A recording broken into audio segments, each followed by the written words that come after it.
My great-grandmother, Hannah McCoy, was a slave.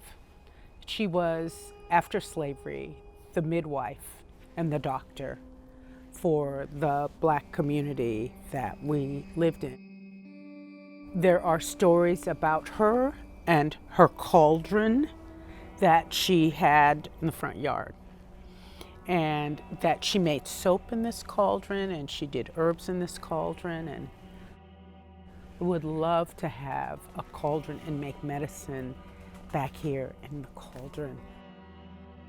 This comes in an easy way. It's through the lineage.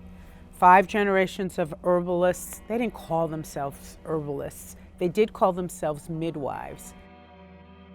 With the roses, I save the hips and I make rose hip, high in vitamin C. I make skincare. These roses are a pretty magical plant. In medicine. Yeah, in medicine. People would say I can't sleep. I have really high anxiety.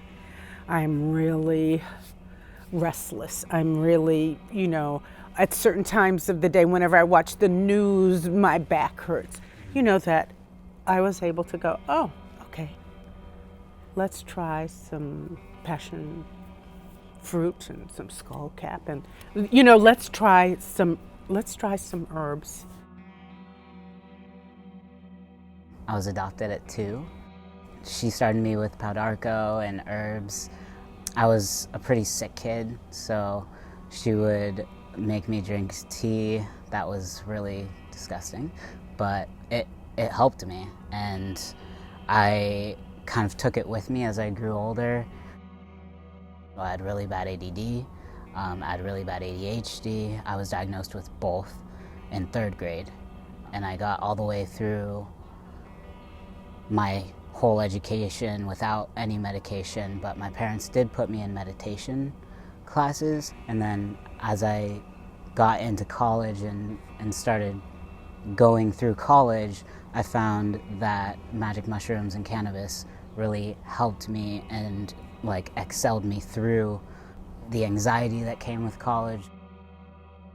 A really interesting thing being a trans person and working with these plants, because they also have genders.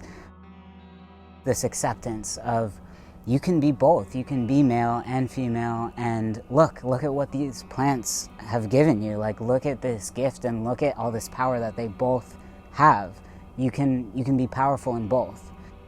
It was just a very profound thing for me, because I've never, I think, been able to accept that, and I wasn't going there looking for that acceptance.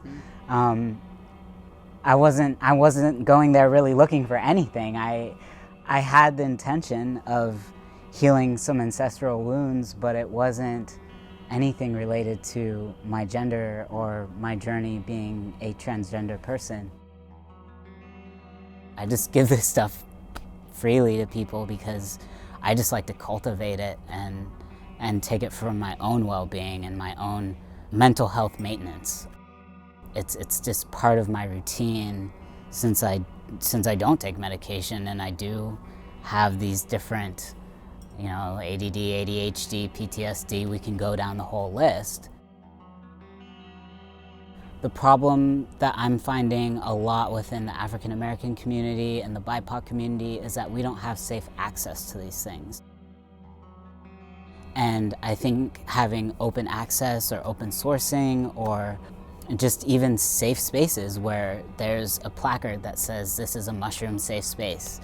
You can come here and you can have access, or harm reduction spaces are great. But even this kind of verbiage, this vocabulary, if you're not, it's very stigmatized, and almost like if you're not in the right class, if you're not in the right privileged area, you're not gonna find it. And so that's where I'm really hoping things are gonna shift, because I know people out in the Bayviews, Hunter Point are not gonna find me. These things aren't gonna be accessible to them. And those are the people who really need it. These are the communities that my mother has worked with. These are the communities that are high prison break communities. These are communities that they have had their children shot down by gun violence.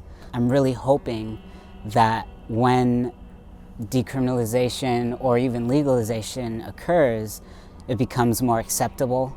The stigma starts to get removed from these Schedule 1, Schedule 2 drugs or narcotics or psychedelics, because these are sacred plants, these are medicines, these are ancient healing tools.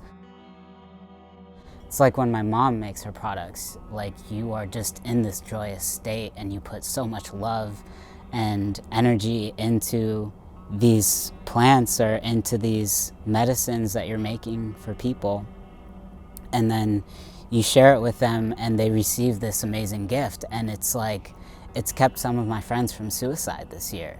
Like just having that one piece of chocolate with a little bit of psilocybin in it was like, it was a game changer. These things can help people that are just suffering. And that's all we wanted to do as a family, was to just start helping people that were suffering and that were in chronic pain and that were on their way out.